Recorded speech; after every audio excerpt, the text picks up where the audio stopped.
শ্বশুর বাড়িতে পা রেখেই বুঝতে পারলাম এ বাড়িতে সবকিছুই শাশুড়ি মায়ের ইশারায় চলে। নতুন বউ বরণ করার সময় যারাই আমাকে কিছু খাওয়াতে আসছেন সবাই এক নজরে শাশুড়ি মায়ের দিকে তাকাচ্ছিলেন। বিয়ের আগে ওনাকে মাত্র একবার দেখেছি। যথেষ্ট রুচিশীল মহিলা, যেমন কথাবার্তা তেমন পোশাক আশাক।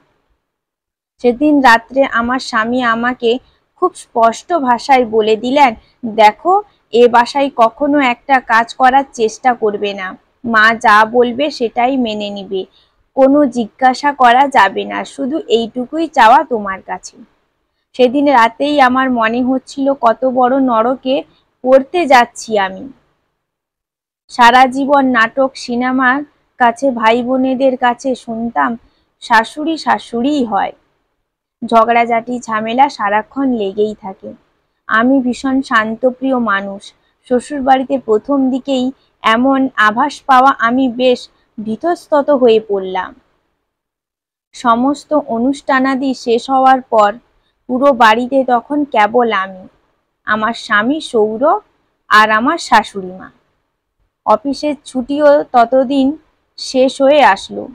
শাশুড়ি মা তখনও গুরুগম্ভীর, কাজের বাইরে খুব একটা কথা বলেন না। ওনার কাছে বেশ ভয়ে ভয়েই বলতে গেলাম, মা, আমার ছুটি শেষ হয়ে এসেছে, আমাকে কালকে থেকেই অফিসে জয়েন করতে হবে। তিনি সেরকম কোনো কথা না বলে বললেন, তোমার অফিসে কি লাঞ্চ দেয়, নাকি আগে বাসায় থেকে নিয়ে যেতে? না মা, অফিসেই দেয়। ঠিক আছে, সাবধানে যাও, পৌঁছে আমাকে জানাও। আর শোনো, তোমার অফিসের ঠিকানাটা বিছানার পাশে রাখো, আমার ডায়েরিতে লিখে দিয়ে যাও। রাতে বাসায় ফিরে তড়িঘড়ি করে রান্নাঘরে ঢুকেই মা বলে উঠল, টেবিলে বসো, তোমরা খাবার দিচ্ছি, তাড়াতাড়ি খেয়ে শুয়ে পড়বে, তাহলে একটা লম্বা ঘুম হবে, না হলে অফিসে গিয়ে ঝিমোবে। মা, আমি অফিস থেকে ফিরে রান্না করব, আপনি রেস্ট করবেন, শুধু শুধু কষ্ট হবে আপনার। চাকরি করছো, পুরো মনোযোগ ওখানেই দাও। সবকিছু সামলে নিতে চাইলে কোনোটাই খুব ভালো হবে না। তুমি মাঝে মধ্যে এটা ওটা করে খাওয়াতে চাইলে ছুটির দিনে করো। যতদিন বেঁচে আছি এদিকটা তোমায় ভাবতে হবে না। আমি অবাক হলাম শাশুড়ি মায়ের কথা শুনে। আমি ভাবলাম হয়তো নতুন, তাই মা আমায় কিছু করতে দিচ্ছেন না। কিন্তু ভাবনার ছেদ পড়ল যখন বিয়ের 1 বছর পার হয়ে গেছে। এখনো রোজ অফিস থেকে ফিরলে মা খাবার রেডি করে টেবিলে সাজিয়ে রাখেন। ওনাকে আমি বুঝতে পারি না, ভীষণ শক্তপোক্ত মানুষ, খুব কম কথা বলেন, কিন্তু সবকিছু নিজের হাতে করেন। আমায় বোঝার কোনো উপায় নেই আমি এ বাড়ির বউ না মেয়ে। বেশ কদিন হলো অফিসে বেশ ঝামেলা চলছে। একদিন রাত 9টা বেজে গেল। আমিও কাজের চাপে বাসায় ফোন করে জানাতে ভুলে গেছি যে বাসায় যেতে দেরি হবে। হঠাৎ রিসেপশন থেকে একটা ফোন আসলো, ম্যাডাম, নিচে ওয়েটিং রুমে আপনার জন্য একজন অপেক্ষা করছেন। আমি ভেবে পাচ্ছিলাম না এই সময়ে আমার কাছে কে আসবে। 7-5 ভাবতে ভাবতে ওয়েটিং রুমে যেয়ে দেখি শাশুড়ি মা বসে আছেন বেশ গম্ভীর মুখে। মা, আপনি এখানে? তোমার কাজ শেষ হয়নি নাকি? আর একটু লেট হবে? না মা, হয়ে গেছে, আমি এই বের হব। ঠিক আছে, ব্যাগ নিয়ে আসো, আমি অপেক্ষা করছি। পুরোটা রাস্তায় তিনি গুরুগম্ভীর হয়ে বসছিলেন। বাসায় ফিরেই মা বললেন, কতগুলো ফোন দিয়েছি তোমাকে, ফোন দিয়ে তো জানাতে পারতে তোমার দেরি হবে। মা, সরি, দেখিনি। তোমার না দেখার কারণে যে আমার কি পরিণাম চিন্তা করতে হয়েছে সেটা তুমি বোঝো। এখন থেকে দেরি হলে আগে জানাবে আমায়। জি মা। এইরকম ওভারটাইম অফিসে সন্ধ্যায় নাস্তা দেয় তো? জি মা। এরপর কখনো অফিসে রাত হলে সব দিন এই বাসায় ফিরে দেখতাম মা আর সৌর আমার জন্য না খেয়ে অপেক্ষা করছে। বিয়ের প্রায় 2 বছর হতে যায়। এমন একদিনও আমরা 3 জন মিলে আমার পিসি শাশুড়ির বাড়িতে নিমন্ত্রণ খেতে গেলাম। গল্পের এক ফাঁকে পিসি শাশুড়ি একটু খোঁচা মেরেই বললেন, বউ খালি বাইরে কাম করতে চলবে, বাচ্চা নিতে কবে? আমি ইতস্তত করতে করতে কিছু একটা বলবো, তখনই শাশুড়ি মা বলে উঠলেন, দেখো, ওদের প্ল্যান অনুযায়ী যখন ইচ্ছে হবে।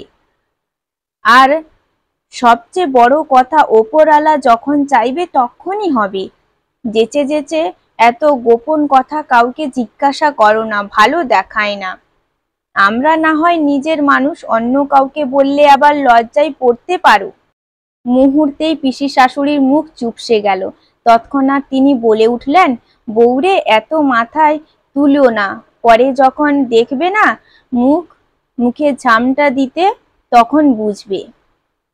আমার বাড়ির বউ কি তোমাদের বাড়ির বউয়ের মতো ঘরের কাজে লোক নাকি যে আমায় দেখে রাখবে? তোমরা তো আজীবন আমার সাথে খারাপ ব্যবহার করেছো, পায়ে ঠেলে পায়ে রেখেছো পুরো বাড়ির লোক মিলে। আমি না হয় আমার বউরে আদর দিয়ে মাথায় তুলে রাখি, দেখবে কি হয়। দেখবে, এই আশাই আমি করি না। বাড়ি ফিরে আমি ভাবছিলাম, এত শক্ত সমর্থ মানুষ, কি দারুণ ব্যক্তিত্ব, তার সাথে আবার কেউ খারাপ ব্যবহার করতে পারে? তাকে আবার কেউ কমেন্ট দিতে জানে? ভীষণ কৌতূহল বোধ হলো। বেশ সাহস সঞ্চয় করে মায়ের সাথে গল্প করতে করতে জিজ্ঞাসা করলাম, মা, আপনার সংসার জীবন কেমন ছিল? মা তখন বেশ দৃঢ় কণ্ঠে বললেন, শোনো মা, দুনিয়াটা শক্তের ভক্ত নরমের জম। আমি সব সময় চুপ থাকতাম, তাই সবাই পেয়ে বসতো। সরকারি চাকরি হয়েছিল, শাশুড়ি মা আমার চাকরি করতে দেয়নি। পেটে তখন আমার সৌর, সে কি তুলকালাম কাণ্ড। তোমার শ্বশুরও যাচ্ছে তাই ব্যবহার করেছিল। ওদের এহেন ব্যবহারে আমার ঘেন্না চলে এসেছিল। পরের জীবনটুকু দায়বদ্ধতা থেকে শুধু ওদের জন্যই করে গেছি।